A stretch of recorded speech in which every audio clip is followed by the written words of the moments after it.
حضرت ابو ہریرہ رضی اللہ تعالی عنہ سے روایت ہے کہ رسول اللہ صلی اللہ علیہ وآلہ وسلم نے فرمایا، کیا تم سمجھتے ہو کہ میرا منہ ادھر قبلہ کی طرف ہے؟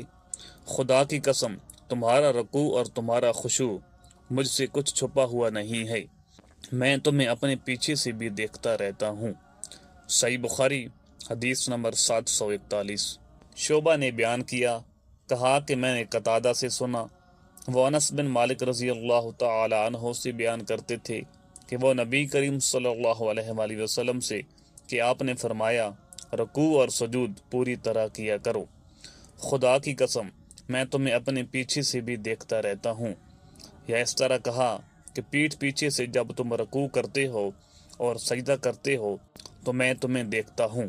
صحیح بخاری حدیث نمبر 742۔ حفص بن عمر نے بیان کیا، انہوں نے کہا کہ ہم سے شعبہ نے قتادہ رضی اللہ تعالی عنہ کے واسطے سے بیان کیا، انہوں نے حضرت انس رضی اللہ تعالی عنہ سے کہ نبی صلی اللہ علیہ وآلہ وسلم اور ابو بکر اور عمر رضی اللہ تعالی عنہ نماز الحمدللہ رب العالمین سے شروع کرتے تھے۔ صحیح بخاری حدیث نمبر 743۔ ابو زرعہ نے کہا کہ ہم سے ابو ہریرہ رضی اللہ تعالی عنہ نے بیان کیا، انہوں نے فرمایا کہ رسول اللہ صلی اللہ علیہ وآلہ وسلم تکبیر تحریمہ اور قرأت کے درمیان تھوڑی دیر چپ رہتے تھے۔ ابو زرعہ نے کہا کہ میں سمجھتا ہوں ابو ہریرہ رضی اللہ تعالی عنہ نے یوں کہا، یا رسول اللہ، آپ پر میرے ماں باپ فدا ہوں، آپ اس تکبیر اور قرأت کے درمیان کی خاموشی کے بیچ میں کیا پڑھتے ہیں؟ آپ نے فرمایا کہ میں پڑھتا ہوں، ترجمہ، اے اللہ، میرے اور میرے گناہوں کے درمیان اتنی دوری کر جتنی مشرق اور مغرب میں ہے۔ اے اللہ، مجھے گناہوں سے اس طرح پاک کر جیسے سفید کپڑا میل سے پاک ہوتا ہے۔ اے اللہ، میرے گناہوں کو پانی، برف اور اولے سے دھو ڈال۔ صحیح بخاری حدیث نمبر 744۔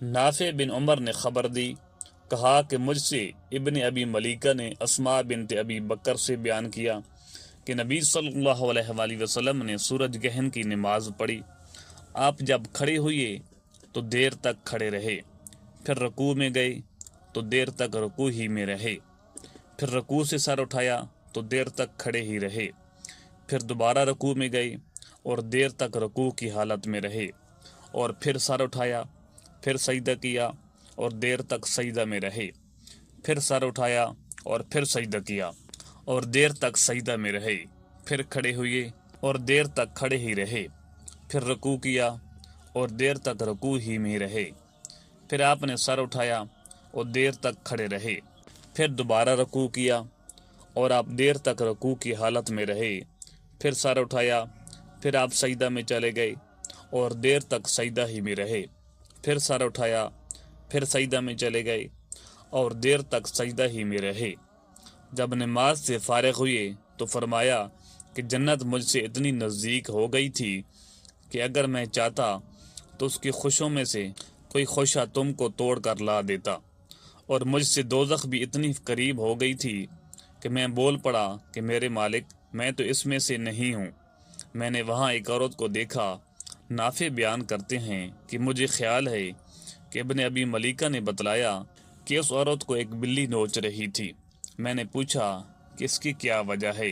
جواب ملا کہ اس عورت نے اس بلی کو باندھے رکھا تھا تاکہ بھوک کی وجہ سے وہ مر گئی، نہ تو اس نے اسے کھانا دیا اور نہ چھوڑا، اور وہ خود کہیں سے کھا لیتی۔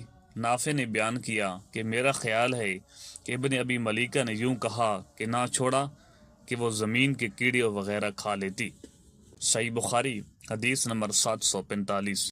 ابو معمر نے بیان کیا، کہا کہ ہم نے خباب بن عرط رضی اللہ تعالی عنہ صحابی سے پوچھا، کیا رسول اللہ صلی اللہ علیہ وآلہ وسلم ظہر اور عصر کی رکعتوں میں فاتحہ کے سوا اور کچھ قرأت کرتے تھے؟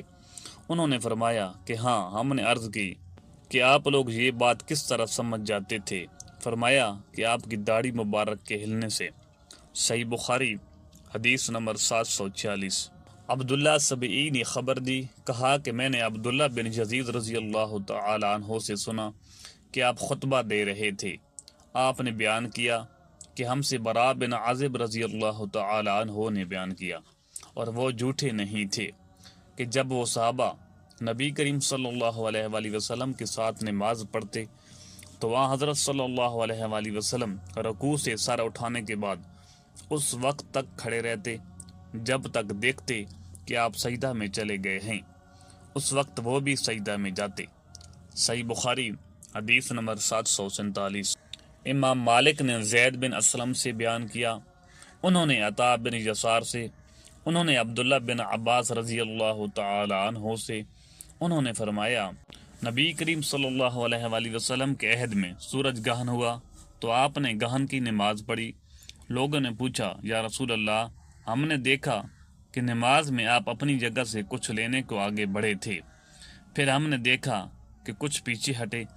آپ نے فرمایا کہ میں نے جنت دیکھی، اس میں سے ایک خوشہ لینا چاہا، اور اگر میں لے لیتا تو اس وقت تک تم اسے کھاتے رہتے جب تک دنیا میں موجود ہو۔ صحیح بخاری حدیث نمبر 748۔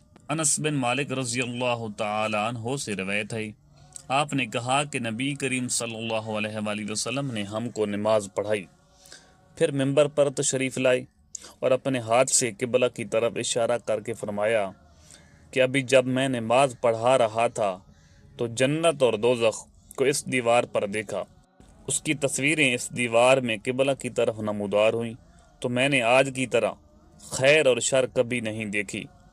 آپ نے قول مذکور 3 بار فرمایا۔ صحیح بخاری حدیث نمبر 749۔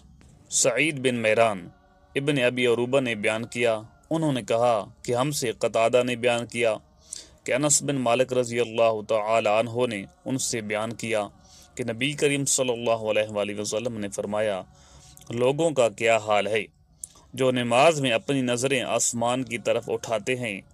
آپ نے اس سے نہایت سختی سے روکا، یہاں تک کہ آپ نے فرمایا کہ لوگ اس حرکت سے باز آ جائیں ورنہ ان کی بینائی اچک لی جائے گی۔ صحیح بخاری حدیث نمبر 750۔